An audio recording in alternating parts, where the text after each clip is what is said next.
This is like very cliche, but like if you can't explain to your mom what your product does, you should think really hard about what you're building and why.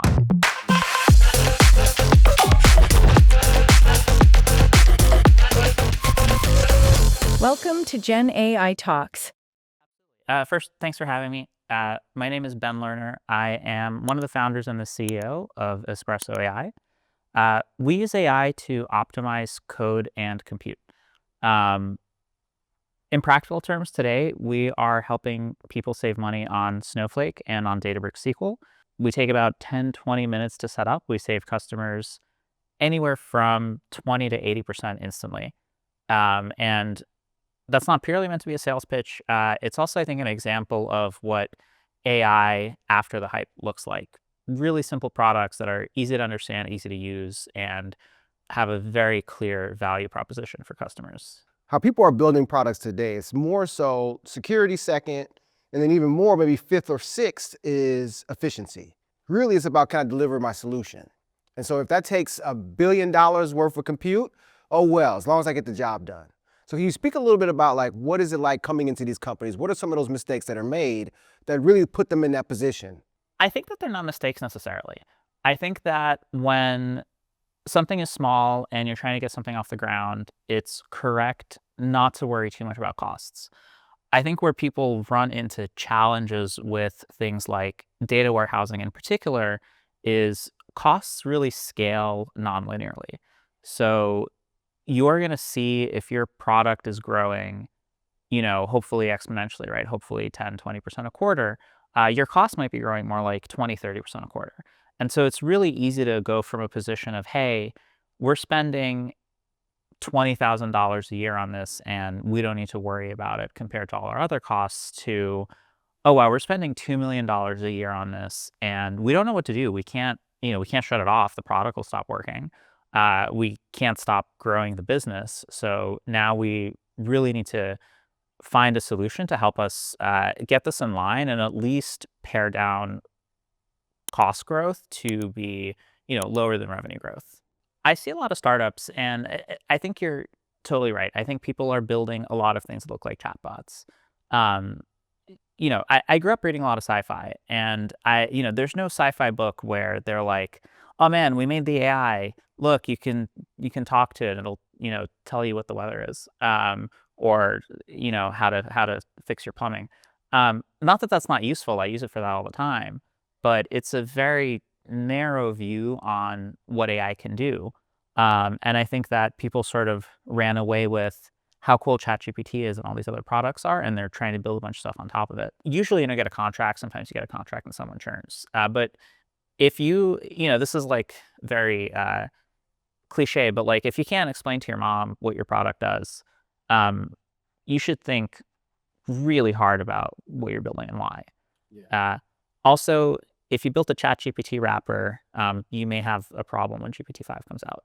The fundamentals haven't changed. If you make a good product, again, it's less hype, it's less illusion, and it's more action, like what it actually does for people. But to your point, to go from that 70% to that 100 or 90% is a big leap. So let's talk a little bit about like the type of people building. But there's certain hubs that are huge cities, but you don't hear about their ecosystems. I heard that you're from New York. You tell me a little bit of like, what's it like building a tech company in New York? Should people come there? I mean, the Big Apple, right? New York's great. I think it has a lot of things going for it over San Francisco. If you're single in San Francisco, you should definitely move to New York. This is a real pitch that we make to real people. There's a ton of AI happening there. Not as much as here, but you don't need 1,000 AI researchers to be able to build something great. You need 5 or 10 people who are really good, and you start building the company around that. And there's thousands of awesome engineers.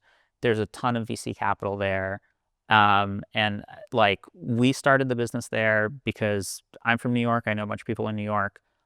There's a bunch of other businesses in New York that you can go talk to. And it's worked out super, super well. The ecosystem's great. Would highly, highly recommend thinking about it if you're starting something or you're thinking about where to put something. It's a really good option. So if I look at where I build products today and how people build products today, should we fundamentally shift that? So with this mindset, so my point being, the whole idea was build something small, build something really small, MVP, the whole idea, minimum viable product. But in a world where, if you build small things, those small things can be encapsulated in seconds. Should we be building small things, or should we try, instead of minimum, maximum valuable product? Like, just an idea, but let me let you share just from your view. You kind of have to build an MVP. It's super hard to come in and just have this grand vision and not test it in the market. It works sometimes. I mean, that is how we got ChatGPT to begin with, but it's 1,000 to 1 of people who can build an MVP and refine it and get to some product. And, oh, I'm just going to make ChatGPT, or I'm just going to make the iPhone or whatever. What is your big bet for the future? Now, again, it could be something as simple as, I see the processes of how we develop change. You take it anywhere, but don't just give me next 4 years, 5 years. What does the next 20 years look like? I know that's a hard prediction because no one knows, but that's what this is all about. That's what we do here at GenAI Works. What's your future prediction? I think you're going to see a lot of companies, I think part of the reason we see more tech demos launch and not so many end-to-end integrated things is the second thing is still super hard to build. Software engineering still takes time. Maybe Cursor's writing 20% of my code, but that doesn't make it me 10x faster. So I think that in 20 years, we're going to see kind of the way the internet chewed through everything over the course of roughly that time span. I think AI is going to do the same thing. I think that just like the way today, it's trippy to think that, you used to get a catalog of stuff in the mail from Sears, and I'd have to call someone and they'd have to, take my credit card and ship me something if I wanted. I don't actually know how that worked. It's going to be the same thing now. People are going to be like, oh yeah, I had to go on Amazon and Target and eBay and try to figure out what to buy. And now I just go, hey, ChatGPT, can you order me another pair of sneakers, right? So I think so much of what we do that's mundane is just going to be end-to-end automated, both B2C and B2B. Well, I look forward to that world, huh? Yeah, it'll be fun. Ben, it's been amazing. Appreciate your time today. What a Thanks chat. for having me. Check it out. If you haven't already, Espresso AI, it's the truth, y'all.